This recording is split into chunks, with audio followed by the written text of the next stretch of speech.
А сега одиме со дебатата на тема улогата на жената во општеството во Република Македонија. Таму е Мартин со неговите соговорници Велика, вешта жена и Максимилијан Макс Ѓорчев, председател на Сдруженијето Современ маж. Уживајте. Еве, веднаш да преминеме на прашањата. Значи, до господја Велика, која треба да е улогата на жената во нашето општество, господја Велика? Па се знае, како традиционално, како секогаш, така и сега. Жената е за дома, нема тука некоја филозофија. Паметно. Треба, значи, да сготви, да испери, да исчисти, низ дома да спастри, деца да гледа, да ги школува. Обично, мислам, како и секогаш.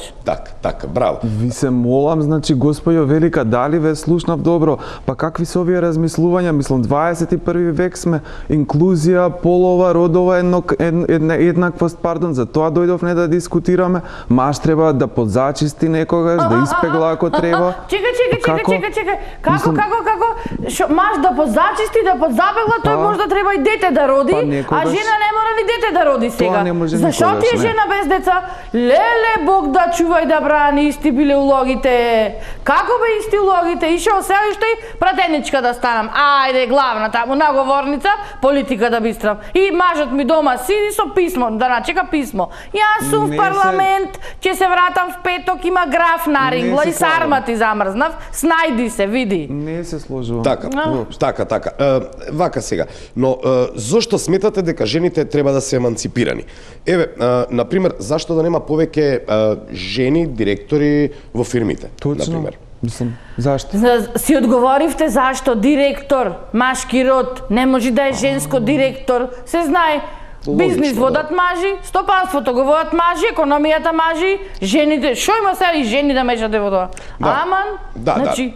Добро, значи, Велика, според вас испаѓа дека мажот е глава на семејството, дека мажот е тој што е главен, дека мажот треба да ја води фамилијата, се да функционира како што треба. Како било секогаш, така и сега се знае, глава на семејството, тој што носи панталони низ куќата, што ги носи парите, тука е мажот.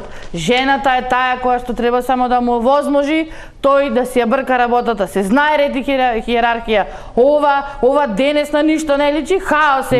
Ем жени збеснати, овие ваквиве како овој со марамава, права, баланси, не знам што, и веков отиде во чорсокак. Значи, не ми се верува.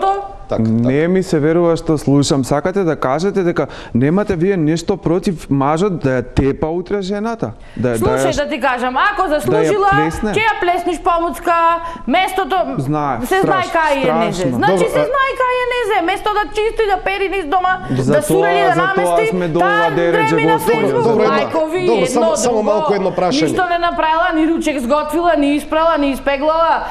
Па сега машко маш нема да го толерира и ја шлапни еднаш, многу јасно. Добро, не ли мислите дека тоа е малку екстремно?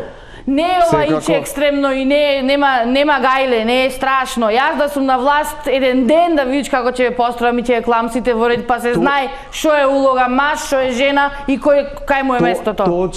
Точно, господјо Велика, зашто само еден ден?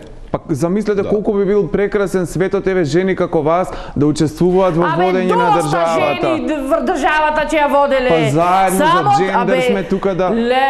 Ова ви е све од што престанавте војска да одите. Ти војска си служил? Не сум и немам намера да служам, јас сум пацифист. Каква врска има тоа? Ви се молам, каква врска има? Шо си, како рече? Пацифист сум. Да, секти, само изроди излеговте. Добро, ќе ве молам само да не навлагаме во други теми. Драги гледачи, ви благодарам на вниманието, ова се развива малку на друга страна. Ви благодарам, се гледаме во следната емисија. Да, значи